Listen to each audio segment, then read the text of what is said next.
Bugun gapiradigan mavzu oddiy xabar emas. Bu bevosita sizning uyingiz, kvartirangiz, farzandlaringizga qoldiradigan mulkingiz va ertangi xotirjam hayotingizga tegishli. Oxirgi paytlarda kvartiralar tortib olinadi. Yangi qonun chiqdi. Qarzdor bo'lsangiz uyingizdan ayrilasiz degan gaplar ko'paydi. Men bugun sizga va'ma qilish uchun emas, aynan kimning kvartirasi xavf ostida bo'lishi mumkin. Kim xavotir olmasa ham bo'ladi. Qanday holatlarda davlat yoki sud ijrochilari mulkka da'vo qilishi mumkinligini sodda tilda tushuntirib beraman. Videoni oxirigacha ko'ring. Chunki bitta kichkina hujjat, bitta noto'g'ri imzo yoki bitta e'tiborsiz qoldirilgan qarzdorlik sizni katta muammoga olib kelishi mumkin. Hozirning o'zida kanalga obuna bo'lib qo'ying, like bosing. Chunki men shunday muhim huquqiy va moliyaviy mavzularni oddiy odam tushunadigan tilda tushuntirib boraman. Avvalo eng muhim narsani aytib qo'yaman. Hech kimning xususiy mulki shunchaki kelib menga yo'qdi deb olib qo'yilmaydi. Konstitutsiya va qonunlarda xususiy mulk daxlsizligi belgilangan. Ya'ni sizning kvartirangiz sizniki bo'lsa, hujjatlari joyida bo'lsa, hech qanday nizo, qarz, garov yoki noqonuniy qurilish bo'lmasa, siz vahima qilishingiz shart emas. Lekin muammo shundaki, ko'pchilik kvartira mening nomimda-ku, demak hech kim tegmaydi deb o'ylaydi. Aslida qonunchilikda shunday holatlar borki, ayrim vaziyatlarda kvartira sud qarori bilan sotuvga chiqarilishi, garov sifatida bank o'tishi, davlat ehtiyoji uchun kompensatsiya evaziga olinishi yoki noqonuniy bitim bo'lsa, avvalgi egasiga qaytarilishi mumkin. Oldin ham bunday qoidalar bo'lgan. Masalan, kimdir bankdan ipoteka oladi, kvartirani garovga qo'yadi, keyin yillar davomida to'lov qilmaydi. Bank sudga murojaat qiladi, sud qarori chiqadi, ijro harakati boshlanadi va kvartira auksionga qo'yilishi mumkin. Bu yangi narsa emas. Yoki kimdir aliment, soliq, kredit, zarar undiruvi bo'yicha katta qarzdor bo'lsa, sud qarori asosida uning mol-mulkiga undiruv qaratilishi mumkin. Bu ham avvaldan bor tartib. Hozir odamlarni xavotirga solayotgan jihat shuki, raqamli tizimlar kuchaydi. Qarzdorliklar tezroq aniqlanadi. Ijro hujjatlari elektron yuritiladi. Ko'chmas mulk bo'yicha ma'lumotlar bazalari bog'lanmoqda. Oldin odam yillar davomida qarzini yashirib yurishi, mulkini yaqin qarindoshiga o'tkazib qo'yishi yoki chaqiruv qog'ozini olmagandek yurishi mumkin edi. Endi esa bank, soliq, kadastr, sud ijrochilar tizimi tobora bog'lanib boryapti. Demak, qonun birdaniga hammaning uyini tortib olamiz degani emas, balki majburiyatni bajarmagan odamlarning mulki bo'yicha nazorat kuchaymoqda. Birinchi toifa, ipoteka yoki kredit evaziga kvartira olganlar. Agar siz kvartirani bank ipotekasi orqali olgan bo'lsangiz, bu kvartira odatda kredit to'liq yopilmaguncha garovda turadi. Masalan, siz 500 million so'mlik kvartira oldingiz, 100 million so'm boshlang'ich to'lov qildingiz, 400 million so'm bankdan kredit oldingiz. Har oy 5 million so'mdan to'lashingiz kerak. Dastlab 1 yil yaxshi to'ladingiz, keyin ish o'zgardi. Daromad kamaydi va 6-8 oy davomida to'lov qilmadingiz. Bank avval ogohlantiradi, penya hisoblaydi, kelishuv taklif qiladi. Lekin siz umuman javob bermasangiz sudga beradi. Sud qaroridan keyin kvartira sotilishi mumkin. Bu yerda men shu uyda yashayapman, bolalarim bor, boshqa joyim yo'q degan gaplar vaziyatni yengillashtirishi mumkin. Lekin garov huquqini butunlay yo'q qilmaydi. Chunki siz o'zingiz shartnoma imzolagansiz va kvartirani kredit ta'minoti sifatida qo'ygansiz. Ikkinchi toifa, katta qarzdorligi borlar. Bu faqat bank krediti emas. Aliment, sud qarori bilan undiriladigan zarar, soliq qarzi, tadbirkorlikdagi majburiyat, kommunal xizmatlar bo'yicha juda katta qarzdorlik, jarimalar va boshqa majburiyatlar bo'lishi mumkin. Masalan, bir fuqaro avtohalokat sabab boshqa odamga 200 million so'm zarar yetkazgan. Sud shu pulni undirish haqida qaror chiqargan. Fuqaroda naqd pul yo'q, ish haqi yetarli emas. Lekin nomida ikkinchi kvartira bor. Bunday holatda sud ijrochisi shu mulkka undiruv qaratishi mumkin. Ayniqsa bu yashash uchun yagona uy bo'lmasa, xavf yuqoriroq bo'ladi. Uchinchi toifa, hujjatsiz yoki noqonuniy qurilgan uy-joy egalari. Ba'zi odamlar yer meniki emas, lekin uy qurib oldim, kadastrni keyin qilamiz, qo'shnim ham shunday qilgan deb yurishadi.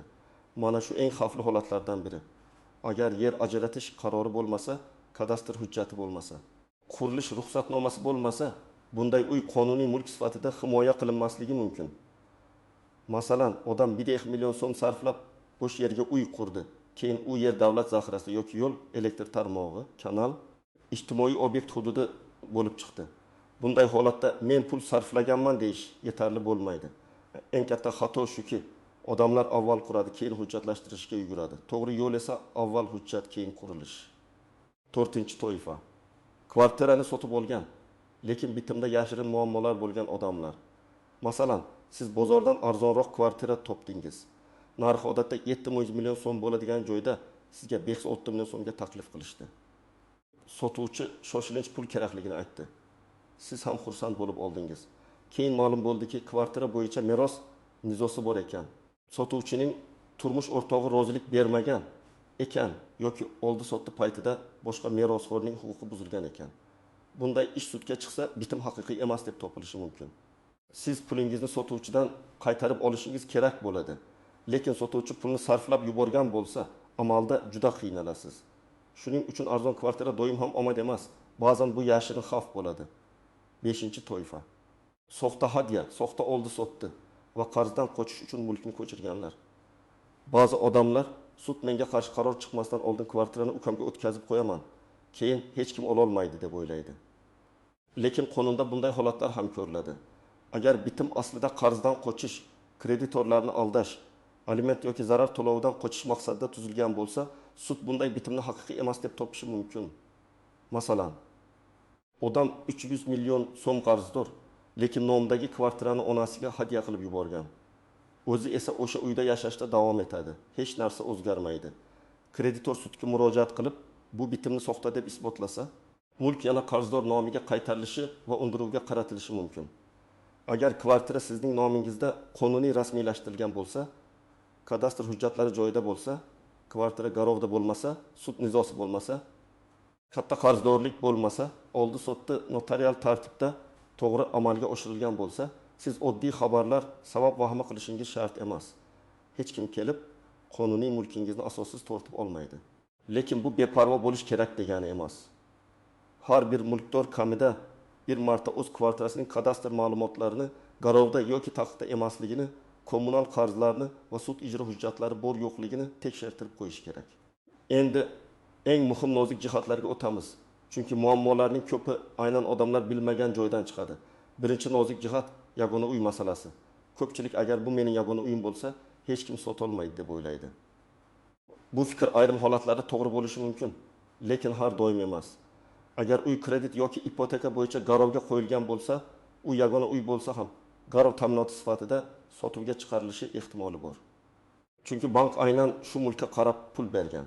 Lekin oddiy qarzdorliklarda, masalan, jarima yoki mayda qarzlarda sud ijrochilari odatda avval bank hisoblari, ish haqi, transport vositasi, boshqa mulklar, ikkinchi uy kabi manbalarga qaraydi.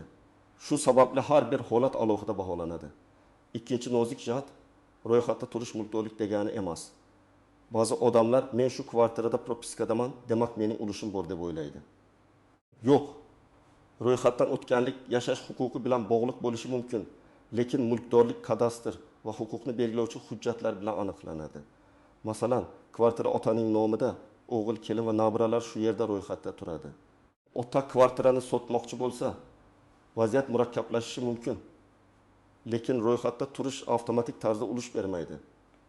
Shu bilan birga voyaga yetmagan bolalar, nogironligi bo'lgan shaxslar, vasiylik masalalari bo'lsa, davlat organlari qo'shimcha tekshiruv qilishi mumkin.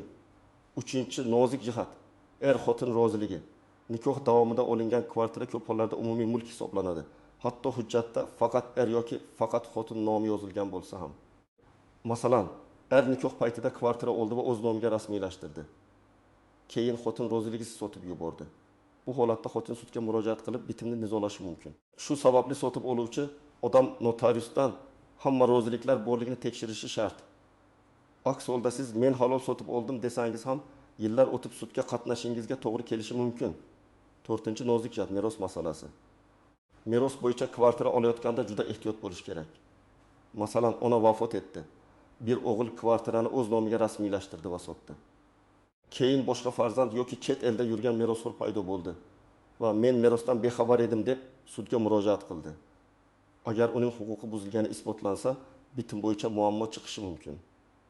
Shuning uchun meros asosida kelgan kvartirani sotib olayotganda hujjatlarni yanada chuqurroq tekshirish zarur. 5-nozik jihat davlat ehtiyojlari uchun olinadigan mulk. Bu odatda eng ko'p bahsli mavzu. Yo'l qurilishi, metro, ko'prik maktab, bog'cha, kommunal tarmoq, shaharsozlik loyihasi uchun ayrim uylar buzilishi yoki olinishi mumkin. Bu tortib olish emas, qonunda belgilangan tartibda kompensatsiya berish orqali amalga oshirilishi kerak. Kompensatsiya bozor qiymatiga mos bo'lishi, mulkdorning zararlari hisobga olinishi, boshqa uy berilsa sharoiti yomonlashmasligi kerak. Lekin amaliyotda baholash narxi, joylashuv, ta'mir, biznes yo'qotilishi, ijara xarajatlari bo'yicha nizolar chiqadi. Agar sizga uyingiz buziladi, mana shuncha pul olasiz deyishsa, darhol imzo qo'ymang. Avval mustaqil baholovchi, yurist va tegishli hokimlik hujjatlarini tekshiring. 6-nozik jihat kommunal qarzlar. Kommunal qarz sabab darhol kvartira tortib olinadi deb vahima qilish noto'g'ri. Lekin qarz yillar davomida yig'ilib, sud qaroriga aylansa, keyin ijro harakati boshlanishi mumkin. Masalan, issiqlik, elektr, gaz, suv bo'yicha 27 million so'mlik qarz yig'ilgan bo'lsa, xizmat ko'rsatuvchi tashkilot sudga murojaat qiladi. Avval hisob raqamlar ish haqi yoki boshqa mol-mulkdan undirishga harakat qilinadi. Shuning uchun kommunal to'lovlarni keyin ko'ramiz deb tashlab qo'yish katta xato. 7-nozik jihat elektron auksion va ijro savdolari. Agar mulk sud qarori asosida sotuvga chiqarilsa, u odatda belgilangan tartibda auksion orqali sotiladi. Bu jarayonda narx baholovchi tomonidan aniqlanadi. Ba'zan mulkdor uyim arzon baholanib ketdi deb shikoyat qiladi. Shuning uchun baholash davlatnomasini olganingizdan keyin jim turmang.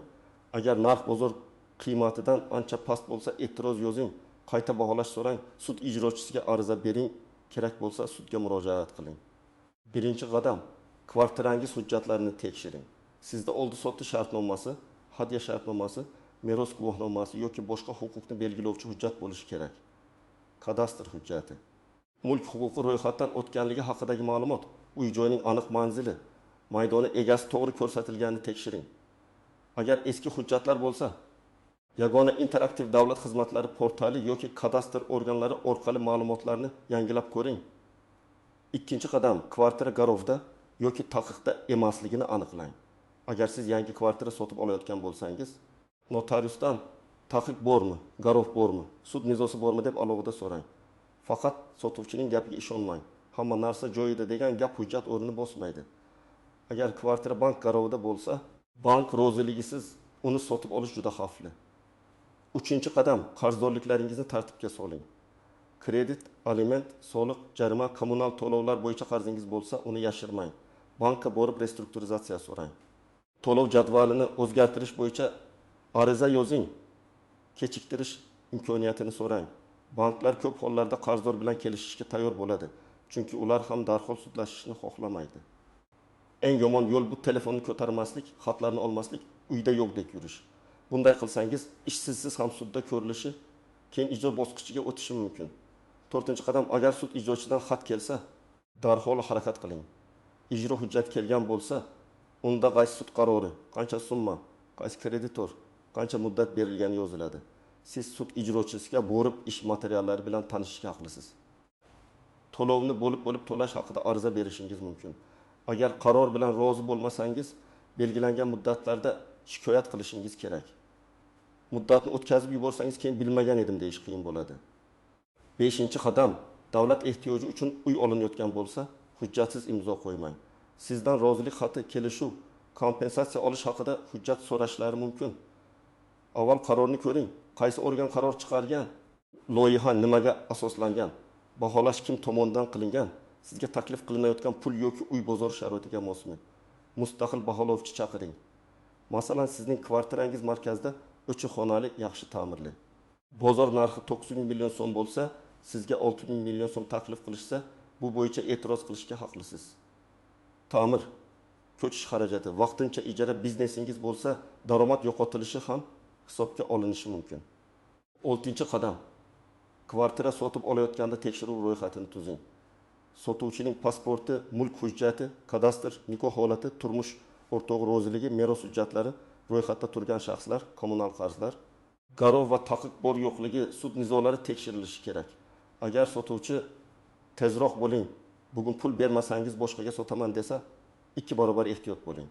Halol sotuvchi odatda hujjat tekshirishdan qo'rqmaydi.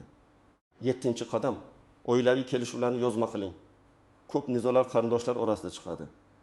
Masalan, aka-uka pul qo'shib kvartira oladi Lekin hujjat faqat bittasining nomida bo'ladi. Keyin yillar o'tib nizo chiqadi. Yoki ota bu uy keyin senga deydi. Lekin vasiyatnoma qilmaydi. Keyin merosxo'rlar o'rtasida janjal boshlanadi. Shuning uchun mulk masalasida og'zaki gapga ishonmang. Hadya bo'lsa hadya shartnomasi, qarz bo'lsa qarz shartnomasi, ulush bo'lsa ulushni rasmiylashtirish kerak. 8-qadam barcha to'lov va hujjatlarning nusxasini saqlang. Bank kvitansiyalari, kommunal to'lovlar, kredit to'lovlari, notarial shartnomalar, baholash hujjatlari, arizalar. Javob xatlari bularning hammasini alohida papkada saqlang. Elektron nusxasini telefon yoki bulutli xotirada saqlab qo'ying. Bir kun kelib sud yoki davlat organida aynan shu hujjatlar sizni himoya qiladi. 9-qadam. Muammo chuqurlashmasdan mutaxassisga murojaat qiling. Ko'pchilik yuristga juda kech boradi. Uy auksionga qo'yilganda, muddatlar o'tib ketganda bitim bekor bo'lish arafasida. Aslida birinchi ogohlantirish xati kelganda maslahat olish ancha arzon va foydaliroq. Yurist sizga qaysi ariza yozishni, qaysi muddatni o'tkazmaslikni, qaysi hujjatni talab qilishni aytadi. Demak, asosiy fikr shuki, qonuniy hujjatlari joyida garovsiz va nizosiz kvartirani hech kim asossiz tortib olmaydi. Lekin kredit to'lamaslik, ipoteka garoviy, katta qarzdorlik, noqonuniy qurilish, soxta bitim, meros nizosi, xotin roziligi yo'qligi yoki davlat ehtiyoji bo'yicha noto'g'ri baholash kabi holatlar real xavf tug'diradi.